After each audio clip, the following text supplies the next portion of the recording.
Aujourd'hui, je voudrais parler d'un sujet, celui d'un homme qui nous a légué un héritage incroyable dans le domaine de l'intériorité et du silence. Il s'agit d'Isaac le Syrien, ou surnommé Abba Isaac, ou encore Isaac de Ninive, un moine du 6e siècle après Jésus-Christ qui d'abord a été institué comme évêque de Ninive, et où la tradition nous dit qu'il n'a pas pu résister après plusieurs mois à l'appel du désert. Cet homme qui a renoncé au système ecclésial d'une certaine manière, à la notoriété, à l'autorité de ces systèmes-là, pour se consacrer au désert, pour se consacrer au silence, et comme lui-même en parlera du silence, cette possibilité, cette opportunité d'être confronté à lui-même. Donc Isaac le Syrien aborde le sujet du désert extérieur comme un laboratoire spirituel d'une certaine manière, où ce désert extérieur doit nous mener, ou doit le mener à ce désert intérieur, à ce silence intérieur. Une première citation: « Pénètre dans la vigne de ton cœur pour la travailler. Déracine de ton âme les passions, et lutte pour ne plus voir le mal dans aucun homme. La pureté voit Dieu. Et ce qui l'a fait se lever et fleurir dans l'âme, ce n'est pas de la rechercher, mais c'est de ne plus voir de mal en aucun homme. » Je vous laisse imaginer l'expérience de ce moine pour en arriver à ces conclusions, pour affiner son regard, aiguiser son œil intérieur afin de ne plus voir aucun mal en aucun homme. Et pour lui, il s'agit là de la pureté qui voit Dieu, de l'œil unique qui ne perçoit plus que Dieu en toutes choses. Pour continuer, l'approche ascétique, qui est clairement la tradition des pères du désert, j'aimerais peut-être resituer un peu cette approche ascétique, surtout aujourd'hui, de nos jours, dans cette société de consommation, dans cette société où tout va à 1000 à l'heure. Cette approche ascétique, c'est d'abord, selon le grec, la signification de ce mot, d'une manière étymologique, askésis, qui veut signifier l'entraînement, le fait de s'exercer, de s'habituer à. Donc, à l'instar des athlètes, si on peut reprendre cette image imparfaite, mais qui peut nous donner cette idée de s'exercer. On ne participe pas au JO sans exercer ses capacités. De la même manière, dans le domaine du silence, dans le domaine de l'intériorité, dans le domaine, comme Isaac le Syrien va en parler, de pratiquer les commandements du Seigneur, là encore, j'ouvre une parenthèse, rien à voir avec un aspect légaliste. Pratiquer les commandements du Seigneur, et en particulier reprendra ce verset, comme votre Père est parfait, ou encore dans un autre évangile, comme votre Père est compatissant et miséricordieux, soyez compatissants, soyez miséricordieux. Donc il s'agit là pour Isaac le Syrien d'une direction de notre cœur, de diriger notre cœur vers le choix de la vie, vers le choix de la compassion, vers le choix de l'accueil, vers le choix de l'ouverture à notre prochain. Et il était totalement conscient à travers cette culture du silence, de se tourner vers lui-même, de ses fragilités. Il dira que en ayant conscience de ces fragilités, on accueille plus facilement les fragilités de notre prochain. Pour vous citer encore Isaac de Syrien, il écrira « Le silence est le mystère du siècle à venir, tandis que les paroles sont les instruments de ce monde. » Donc Isaac le Syrien avait cette conscience, où le silence était ce mystère du siècle à venir.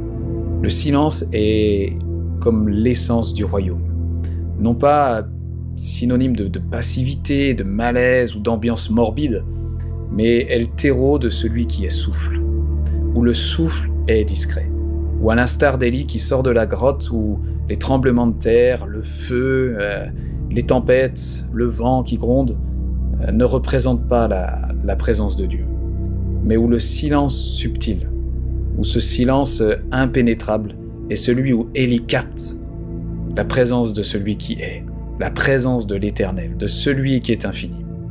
Et c'est le thème majeur des pères du désert, et en particulier d'Isaac le Syrien, de cultiver le silence intérieur. Il parlera du silence extérieur qui nous conduit au vrai silence intérieur, comme une sorte de laboratoire spirituel, un endroit, une dynamique qui nous confronte à nous-mêmes, où la prière et le silence deviennent naturels. À l'instar d'un sonar qui capte tous les mouvements, c'est de la même un sonar intérieur qui capte les mouvements de notre pensée, qui qui cerne de plus en plus facilement l'origine de nos pensées. Quelle est la source de ce raisonnement? Quelle est l'origine de ces émotions qui nous traversent et qui peut nous mettre dans un état de réjouissance comme dans un état de malaise, un état de tristesse, un état de désespérance, de dépression ou au contraire de joie intense? Cette connaissance de soi n'est pas synonyme d'introspection. Elle est une connaissance de soi. Elle est une disponibilité où notre cœur arrête d'être bafoué, d'être oppressé, d'être écrasé, malmené par ces pensées constantes, ces pensées qui sont comme un flot inarrêtable, qui vient malmener notre âme, qui vient malmener notre intériorité. Plus que toute chose, aime le silence, car il t'apporte un fruit que la langue est impuissante à décrire. Commençons par nous faire violence pour nous taire, et ensuite de notre silence même naîtra en nous quelque chose qui nous amènera au silence. Que Dieu te donne de ressentir ce quelque chose qui naît du silence. Si tu commences à t'adonner à cette pratique, tu ne sais combien de lumière se lèvera en toi. Là encore, c'est le discours d'une expérience de vie. C'est le témoignage de sa propre vie. Tu ne sais quelle lumière, quelle expérience va sortir de cette pratique constante du silence. C'est Isaac le Syrien presque ressentir cet élan, voire peut-être cette frustration de « mais si tu allais jusqu'au bout du silence, tu ressentirais ce qui peut naître du silence ». Et c'est peut-être l'encouragement principal de cette vidéo, c'est dans cette approche ascétique de l'exercice, de l'habitude, de la pratique, c'est de continuer. C'est pas forcément de rallonger les temps de pratique, mais c'est de continuer la régularité de cette pratique. Isaac le Syrien écrira aussi « Qui se connaît, connaît tout. Sois en paix avec ton âme, alors le ciel et la terre seront en paix avec toi-même. L'échelle qui mène au royaume est cachée dans ton âme. Et dans ton âme, tu découvriras les marches qui te permettent d'y accéder. Efforce-toi d'entrer dans la chambre du trésor qui est en toi. Alors tu verras le trésor qui est dans le ciel, car ils ne font qu'un. Et c'est par la même porte qu'on y accède. Pénètre profondément en toi-même, loin du péché, et tu y découvriras les degrés par lesquels tu pourras y monter. » Dans cette même veine, je voudrais vous lire un autre passage. « Applique-toi à entrer dans ta chambre intérieure, et tu verras la chambre céleste. C'est tout un, et la même porte ouvre sur la contemplation des deux. L'échelle de ce royaume est cachée en toi, dans ton âme. » Isaac le Syrien connaissait très bien le lien unissant, le lien indestructible, la porte d'entrée intérieure pour l'accès au royaume intérieur.